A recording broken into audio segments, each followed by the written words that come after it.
Yeah, what's the secret sauce, right?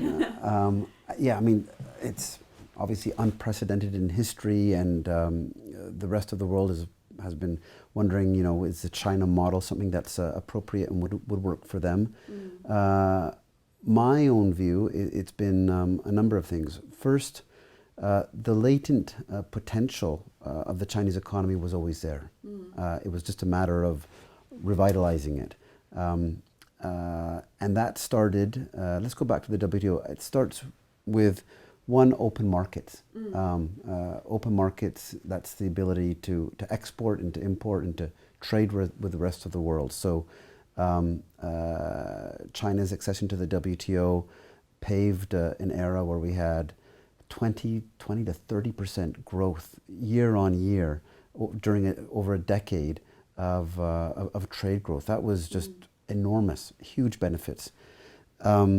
Secondly, privatization. China, through the reform and opening process, did make a lot of reforms and ushered in a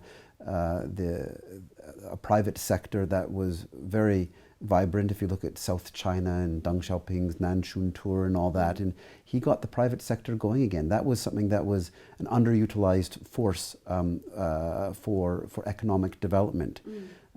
So just privatization.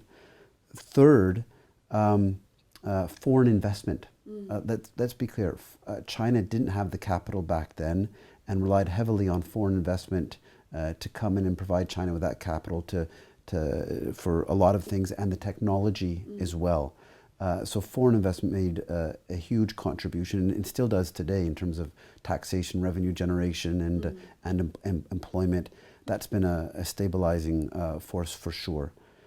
I also give credit to the Chinese government and its infrastructure development.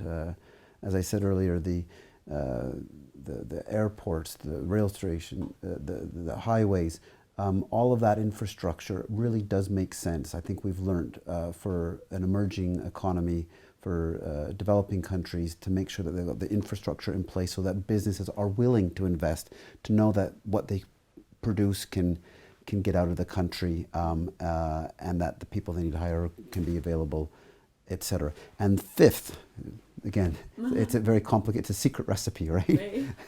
The fifth thing I would say is stability. Let's not underestimate how important stability is. Europe went through 2 world wars, and we saw how devastating that was to the continent. So just having a peaceful period for 30, 40 years can do amazing things for growth and for development. We've seen that in China as well. So being able to maintain that stability shouldn't be underestimated at all either. Now, the 5 points, if you have to pick one, which is the most crucial one? Boy, it'd be a toss-up between, honestly, stability, because that can be an and privatization.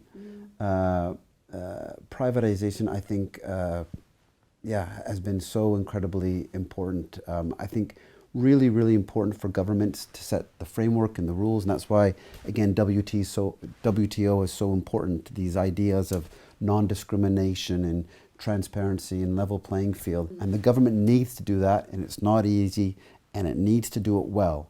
But once you've done that, you let the private sector come in, and you let individuals take the risks and get the rewards from being successful with the risk that they take.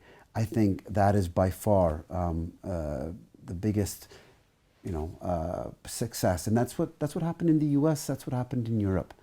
So that's why I take that experience and think that's so valuable for China as well. But India's also got that, requirement, or you just mentioned. Yeah, it's a good point. But India has got other challenges. It's got a large population. It's got it's a democratic country, but the democratic process there has been one where you need, as I said, stability as well. And if you have constantly changing rules or regulations or leaders and all that are not consistent in their approaches, it makes it more difficult. So, as I said, the two are very important.